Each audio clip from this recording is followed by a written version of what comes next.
हम गरीब परिवार से हैं। और गरीब परिवार में सबसे बड़ी बात ये होगी कि आप सपने बहुत देख सकते हैं, क्योंकि आपको लगता है कि एक दिन ज़िंदगी अच्छी हो जाएगी। हम 14 लोग थे और एक छोटे से कमरे में रहते थे। आई थिंक इस कटघरे से थोड़ा सा इधर से लेकर यहाँ तक थे। एक कमरा था, एक वरांडा था, एक किचन था, 14 लोग। पर हम बड़े खुश रहते थे। तो एक दिन मैंने दादाजी से पूछा, मैंने कहा दादाजी हम इतने गरीब हैं, हम इतने खुश क्यों हैं? उन्होंने एक बड़ी अच्छी बात बोली थी। उन्होंने कहा था बेटा, इंसान जब बहुत गरीब होता है सबसे सस्ती चीज़ खुशी होती है। तो मेरे मन से डर निकल गया।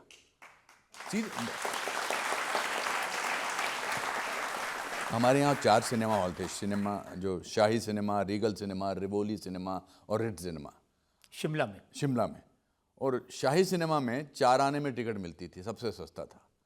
वहाँ जब मैं जाता था सिनेमा देखने और मुझे लगता था ये जो दुनिया है ये कमाल की दुनिया है, वो मुझे ट्रांसपोर्ट करती थी उस सपनों की दुनिया में। लेकिन सपने देखने के लिए और फिल्मों में जाने का सपना देखने के लिए कुछ तो होना चाहिए। आप कैसी शक्ल लेके मुंबई गए थे वो मैं लोगों को दिखाना चाहता हूँ। आप देखिए ज़रा, ये 1981 की तस्वीर है।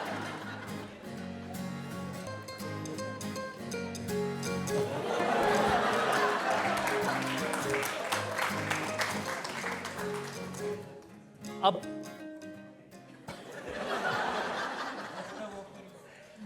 ऐसी शक्ल, ऐसी बॉडी लेके आप एक्टर बनने चले गए? हाँ, ये तो मैं इसमें मैं चोर लग रहा हूँ। ऐसा लगता है कि ये चोरी करके भागा है। मुझे नहीं पता था कि मैं बुरा लगता हूँ। इंसान को कभी अपने आप को लगता ही नहीं कि बुरा लगता है। बिकॉज माँ जो है वो हमेशा कहती है बेटा मेरा तू कितना अच्छा है, तू कितना खूबसूरत है ना। तो और दूसरी बात, मैं एक्टर बना ट्रेनिंग करके। मैंने 4 साल की ट्रेनिंग की थी और ट्रेनिंग में सिखाया जाता था कि अगर आप एक्टर अच्छे हैं तो आपको काम मिलेगा। वो बात अलग है कि जब मैं, ये तो आपको बड़ी डिग्निफाइड बॉल्ड लुक लग रही है, ये बॉल्ड लुक नहीं, ये शेप्ड लुक है। पर जब आपके बाल निकलते हैं, आधे यहाँ से निकलते हैं, जैसे भाई साहब बैठे हैं यहाँ पर हैं, आधे यहाँ से निकलते हैं, इन हालात में मैं ड्रामा स्कूल का गोल्ड मेडल लेकर, गोल्ड मेडलिस्ट था मैं, 3 जून 1981 को मैं बॉम्बे पहुँचा था। तो मुझे लगता था कि मेरे पास गोल्ड मेडल है, मुझे काम देंगे।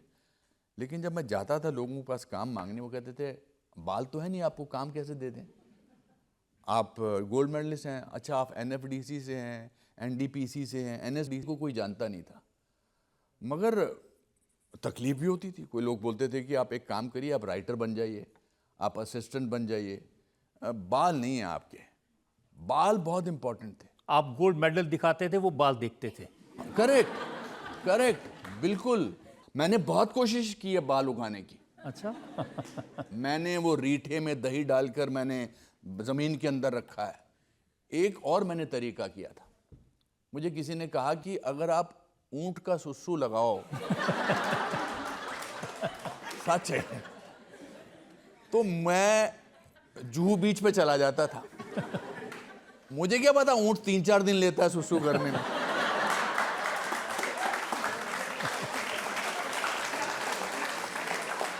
ये फैक्ट है, इसमें कोई एग्जैजरेशन नहीं है। तो मैं हर बार ऊंट के पीछे चलता रहता था, प्लास्टिक की एक लेके। फिर नहीं मुझे पता था कि जब ऊंट करता है तो बरसात होती है। मगर कुछ नहीं हुआ। मैं तिब्बतियन ये लगाया, कुछ नहीं लगाया। फिर मगर इसके बावजूद मेरे बाल ना होने की वजह से ही भट्ट साहब को मैं सारांश के लिए मिला। तो जो नहीं होता है वो होता है।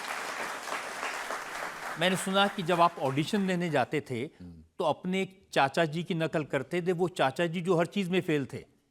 मेरे चाचा जी थे द्वारकानाथ जी, वो 8वीं क्लास में 7 बार फेल हुए थे। तो 7वीं बार उनको 9वीं कक्षा में प्रिंसिपल ने कंपैशनेट ग्राउंड पे प्रमोट कर दिया था, क्योंकि क्लास के बाकी बच्चे उनको अंकल बुलाने लगे थे। इनफैक्ट ये किस्सा दिलवाले दुल्हनिया ले जाएंगे में एक सीन है जहाँ पर मैं, जो आपने दिखाया अभी, जहाँ पर शाहरुख खान को मैं कहता हूँ कि बेटा हम तो सब इंडिया में फेल हुए थे, तूने तो लंदन में फेल होकर दिखा दिया। तो जब मैं सेट पर गया लंदन में, तो वहाँ जो तस्वीरें लगी थी, मैंने कहा यश जी मैं अपने असली रिश्तेदारों का फ़ोटो लगा सकता हूँ यहाँ पर, क्योंकि उन सबकी क्वालिफिकेशन ऐसी है जैसी आपने यहाँ लगाई है। तो उन्होंने कहा मैनू की फ़र्क पैंदा, हाँ लगा दो। तो फिर जब सीन शुरू हुआ तो मैंने कहा जी ये द्वारकानाथ जी हैं 7वीं में 8 बार फेल हुए हैं, ये ब्रिजनाथ जी हैं ये 9वीं में 8 बार फेल हुए हैं, ये दूसरे मोहनलाल जी हैं ये भी बहुत फेल हुए हैं। तो जब फिल्म रिलीज़ होने पे आ गई तो मैंने रियलाइज़ किया मर गया ये, तो मैंने सारे रिश्तेदारों की बेइज्जती कर दी है चाचाओं की। तो मैं क्या करूं? तो मैंने सबको चिट्ठी लिखी, चाचा जी सॉरी माफ़ कर देना, मैंने आपका नाम लिया है, प्लीज़ प्लीज़ प्लीज़ सॉरी मुझे माफ़ कर देना। जब फिल्म रिलीज़ हुई सब ने मुझे चिट्ठी लिखी, थैंक यू यार बेटा तूने हमको फेमस कर दिया।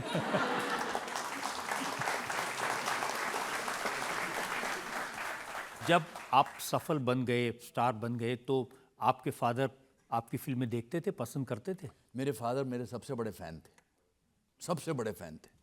मेरे फादर मेरी बुरी से बुरी फिल्म देखकर ऐसे बैठते थे जैसे बोलते थे क्या बात है बेटा, क्या कमाल है। फ्लाइट में नहीं जाते थे, उनको फ्लाइट में जाना अच्छा नहीं लगता था, तो वो ट्रेन से जाते थे और ट्रेन में बोलते होंगे अपने कंपार्टमेंट में लोगों के कि अनुपम खेर मेरा बेटा है। तो बोले ट्रेन में क्यों जा रहे हो, एक साइकोलॉजिकल फीलिंग होती है लोगों की। तो मुझे रात को 2-2:30 बजे फ़ोन आता था पिताजी का, यार ये बिट्टू, मेरा घर का नाम बिट्टू है, यार ये बिट्टू ये मेरे साथ मल्होत्रा साहब बैठे हैं, ये यकीन ही नहीं कर रहे तू मेरा बेटा है, तू बात कर। बात करूं अभी? हाँ जी कौन बोल रहा है? मैंने कहा अनुपम खेर। हमें कैसे पता? डायलॉग सुनाओ। रात को 2:30 बजे मैं राणा विश्व Pratap Singh, doctor dang creates war, doctor dang को आज पहली बार किसी ने थप्पड़ मारा है, इस थप्पड़ की गूंज सुनी तूने, अब जब तक तुम जिंदा रहोगे इस गूंज की गूंज तुम्हें सुनाई देगी, ठीक है? हाँ जी अब पता लग गया कि आप अनुपम खेर ही हो। मेरे फादर पास एक संदूक था, उस संदूक में किसी को इजाज़त नहीं थी कि वो संदूक देखें। वो एक टिन का संदूक होता था ना पुराने ज़माने में, तो वो मेरी माँ पूछती थी इसमें क्या कहते? नहीं इसको नहीं बताना। फिर जब उनकी मृत्यु हुई 10 फरवरी 2012 को, तो हमने डिसाइड किया कि अब इस संदूक का क्या करना है। तो मेरी माँ ने कहा नहीं मैं देखना चाहती हूँ कि इसमें रखते क्या थे। तो हमने वो संदूक खोला और उस संदूक में मेरी सारी प्रेस कटिंग्स, अखबारों की, मैगजीन्स की, मेरे कार्ड, मेरी छोटी ट्रॉफी के फ़ोटोग्राफ्स वो रखे हुए थे उसमें। और वो बुरे से बुरे रिव्यू को भी अंडरलाइन करते थे, अनुपम खेर जहाँ नाम होता था उसको अंडरलाइन करते थे। तो ये था मेरे फादर की मोहब्बत मेरे लिए, मैं क्या बोलूँ।